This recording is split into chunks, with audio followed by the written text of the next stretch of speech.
Live from Fargo and serving you on TV, online, and on the go. This is Valley News Live at 6. I'm not a collection agency. I'm not tough enough to take away a child's tray when they want food. As the school year draws to a close, districts are trying to collect on unpaid children's lunch accounts. In Bismarck, the district there is facing $23,000 in unpaid lunches over the last 10 years. In some cases, individual accounts are more than $600. In a school near the Twin Cities, a GoFundMe campaign looks to raise money for overdue lunch accounts. Here at home, the numbers are staggering for the Moorhead School District. With a week to go, there are more than $66,000 in delinquent meal accounts. That's down from last school year when it was more than $77,000. Like most districts, Moorhead notifies parents of a negative balance. Valley News Team's Ashley Bishop finds out what's happening within other local districts. All school nutrition programs are struggling with this aspect with unpaid meal charges. And so really it's a difference in accounting procedure. The Fargo School District is currently sitting at $800 in delinquent lunch funds for this year and $545 for last school year. The student is coming back in the fall. That negative balance does carry over with them. One thing Fargo does, unlike others, is once the student gets into the red, they give one regular hot meal, then the student gets a cheaper alternative meal, which tends to be a cold sandwich, fruit, and milk. Holgenson says they try to recoup the losses by reaching out to the families. Then sometimes they even receive donations as well. If a student leaves the district or graduates with a negative balance, then that cost is absorbed. As well as costs associated with providing students with alternative meals. Holgenson says the Fargo School District is looking to change the alternative meal so it doesn't single students out. In West Fargo, the district has no lunch policy, but is working on one to meet the July 1st USDA requirement. The district is sitting with more than $1,200 in unpaid lunches for this school year and more than $1,100 for last school year. The district says their new policy will allow students to charge up to a certain amount before receiving an alternative meal. Emails and letters will be sent home to elementary students when they have low balances. Fargo has a similar approach. When we do encounter negative balances and we reach out to the family, we always make sure that they have access to an application for assistance programs. Holgenson adds negative accounts happen to people in all economic classes. Ashley Bishop, Valley News Live. The Moorhead School District reports that graduating seniors must pay any past due balances as well as fees.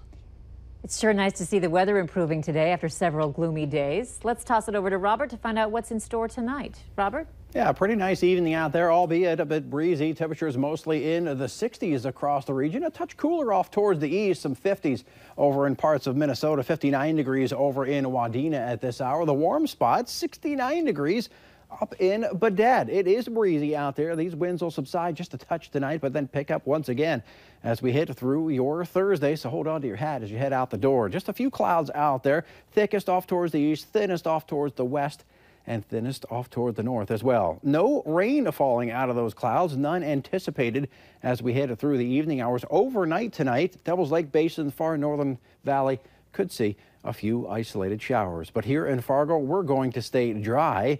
Temperatures in the mid-60s at the 7 o'clock hour, some low 60s at 8, and we'll get it down into the upper 50s by 9. It is a pretty nice evening out there for just about anything outdoors, like maybe a barbecue.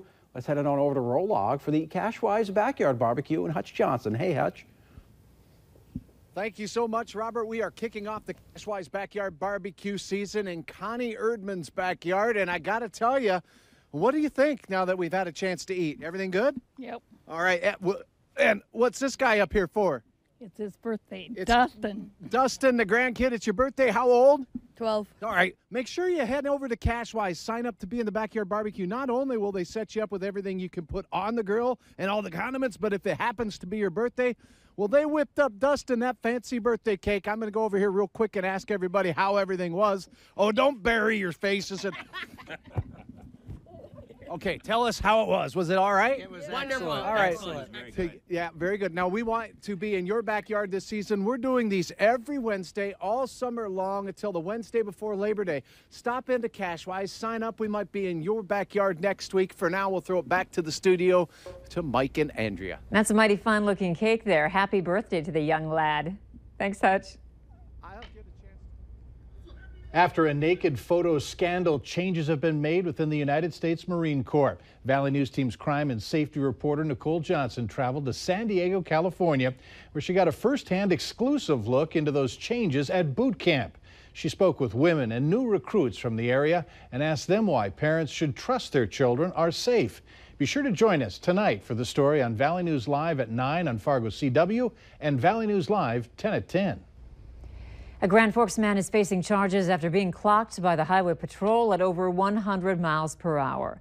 51-year-old Thomas Wentz Jr. of Grand Forks was arrested for driving under the influence of alcohol and driving under suspension. A trooper responded to a call of a reckless driver heading west on Highway 46 south of Catherine yesterday. Wentz Jr. was also cited for speeding and open container. A Moorhead man is in jail after admitting to peeping on an underage girl at a local Mexican restaurant. Sam Hagan was arrested after a 14-year-old girl found his phone taped under the sink in Pancheros, where he works. After the manager learned what happened, Hagan was immediately fired. When he was confronted by police, Hagan admitted to being fired from a previous job for doing the same thing. However, that didn't show up on a background check performed by Pancheros since no charges were filed. A major healthcare provider is at odds with the Minnesota Department of Health over whether or not private cameras should be used in nursing homes to provide care. According to reports from health officials, abuse allegations surfaced in a Sanford-run nursing home in Bemidji. The patient had a private camera installed to feel safe.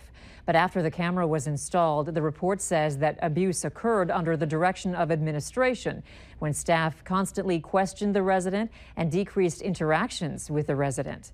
The Minnesota Department of Health says they support the efforts of vulnerable adults and their families to use cameras to improve care. Sanford doesn't and says it's a privacy issue. The presence of a video camera, in fact, a private video camera, collects data that we have no idea the security of. That image, that video, can be anywhere. As you know, things can go viral, things can be hacked, things can show up on YouTube, anywhere, it's just gone out into the internet. Sanford notes that the Minnesota Health Department found that the medical care for the client in question was appropriate and timely. The only abuse that was confirmed was regarding the use of a private camera. Sanford says the camera has since been removed and says it's their policy to not allow video recordings in private rooms. Nearly 26,000 car seats are being recalled. Federal agencies saying the harness won't necessarily hold your child back in a crash. It's several models of the Graco MyRide convertible car seat.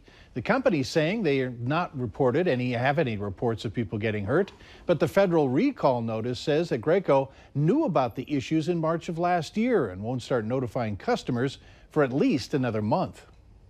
She is my absolute world.